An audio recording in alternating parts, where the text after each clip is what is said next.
ಸಾಮಾಜಿಕವಾಗಿ ಗುರುತಿಸಿಕೊಂಡ ಪ್ರತಿಯೊಬ್ಬ ವ್ಯಕ್ತಿಗೂ ಕೂಡ ಅಭಿಮಾನಿಗಳ ಬಳಗ ಇರುತ್ತೆ.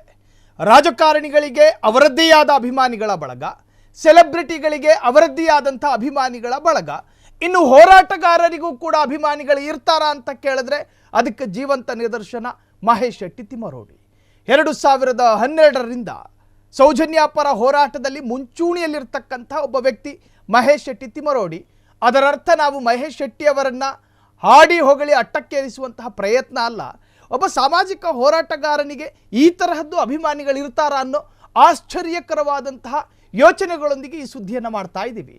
ಸೊ ಮಹೇಶ್ ಶೆಟ್ಟಿ ತಿಮ್ಮರೋಡಿ ಅವರಿಗೆ ಅಭಿಮಾನಿ ಒಬ್ಬ ಭಾವನಾತ್ಮಕವಾದಂತಹ ಪ್ರಶ್ನೆಯನ್ನು ಕೇಳಿದ್ದಾನಂತೆ. ಅನೇಕ ಭಾವನೆಗಳು ತುಂಬಿರ್ತಕ್ಕಂತಹ ಪ್ರಶ್ನೆ. ಜಗತ್ತಿನಲ್ಲಿ ಅನೇಕ ವಿಪ್ಲವಗಳಾಯಿತು, ಜಗತ್ತಿನಲ್ಲಿ ಅನೇಕಾರು ಬದಲಾವಣೆಗಳಾಯಿತು, ಆದರೂ ಕೂಡ ಮಹೇಶ್ ಶೆಟ್ಟಿ ತಿಮ್ಮರೋಡಿಯ ಸಿದ್ಧಾಂತದಲ್ಲಿ ಯಾವ ಬದಲಾವಣೆಗಳು ಕೂಡ ಬಂದಿಲ್ಲ.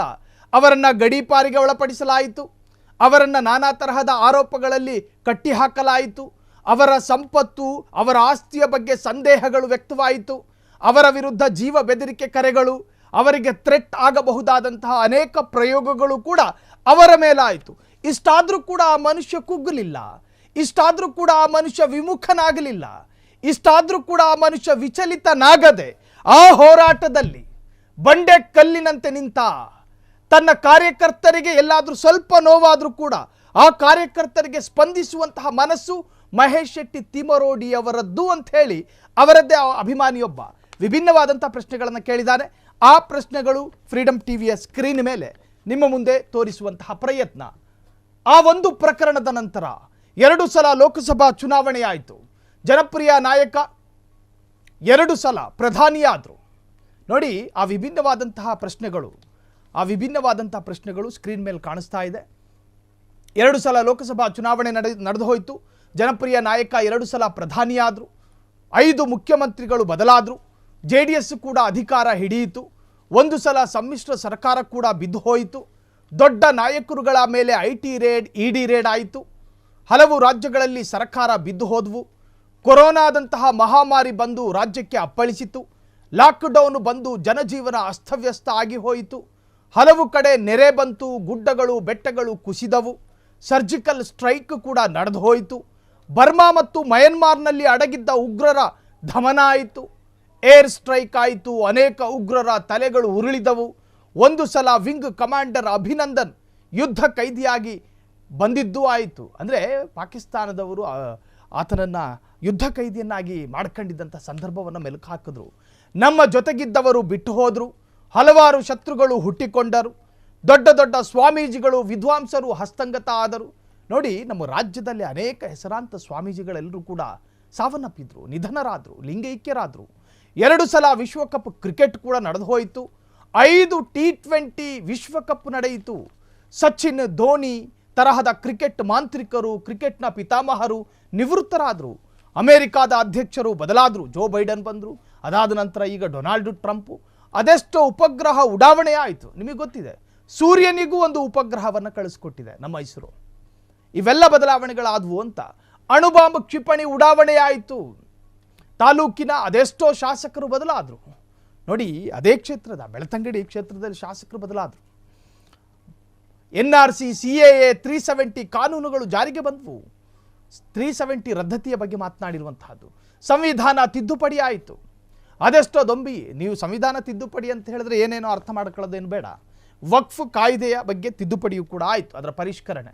ಅದೆಷ್ಟೋ ದೊಂಬಿ ಗಲಭೆಗಳು ನಡೆದು ಹೋಯಿತು. ಅಂದರೆ ಈ ದಕ್ಷಿಣ ಕನ್ನಡ ಜಿಲ್ಲೆ, ಉಡುಪಿ ಭಾಗಗಳಲ್ಲೆಲ್ಲ ಎಷ್ಟೋ ದೊಂಬಿ ಗಲಾಟೆ ಗಲಭೆಗಳು ನಡೆದು ಹೋಯಿತು ಅಂತ. ಹಲವು ಸಿನಿಮಾಗಳು ತೋಪಾದವು.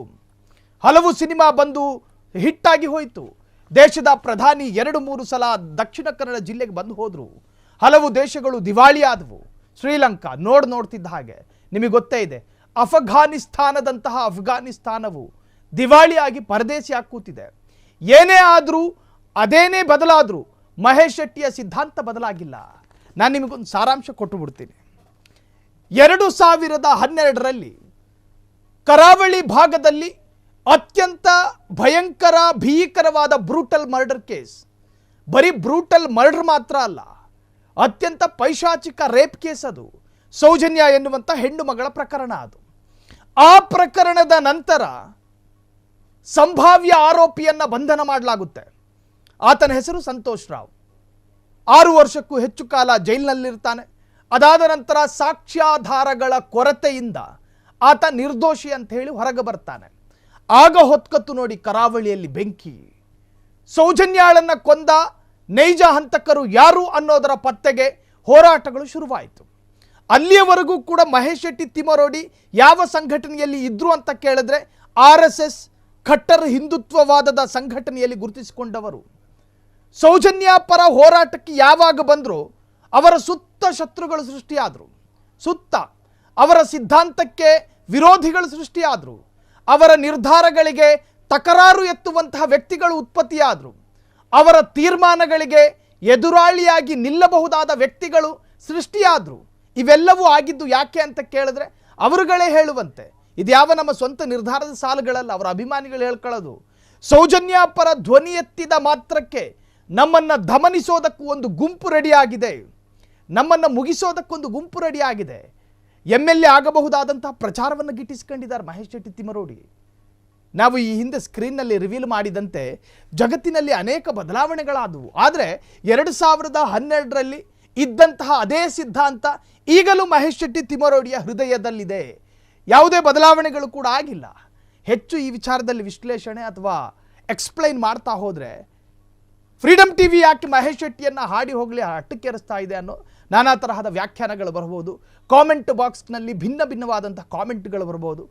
ಸೊ ಹಾಗಾಗಿ ಮಹೇಶ್ ಶೆಟ್ಟಿ ತಿಮರೋಡಿಯ ಬಗ್ಗೆ ಅವರದ್ದೇ ಅಭಿಮಾನಿಯೊಬ್ಬ ಹೇಳ್ಕೊಂಡಿರ್ತಕ್ಕಂಥ ಒಂದಷ್ಟು ವಿಚಾರಗಳನ್ನು ಈವರೆಗೂ ಹೇಳ್ತಾ ಇದ್ವಿ. ಕ್ಷಣ ಕ್ಷಣದ ಸುದ್ದಿಗಳಿಗಾಗಿ ಫ್ರೀಡಮ್ ಟಿವಿ ಸಬ್ಸ್ಕ್ರೈಬ್ ಮಾಡಿ, ಲೈಕ್ ಮಾಡಿ ಹಾಗೂ ಫಾಲೋ ಮಾಡಿ.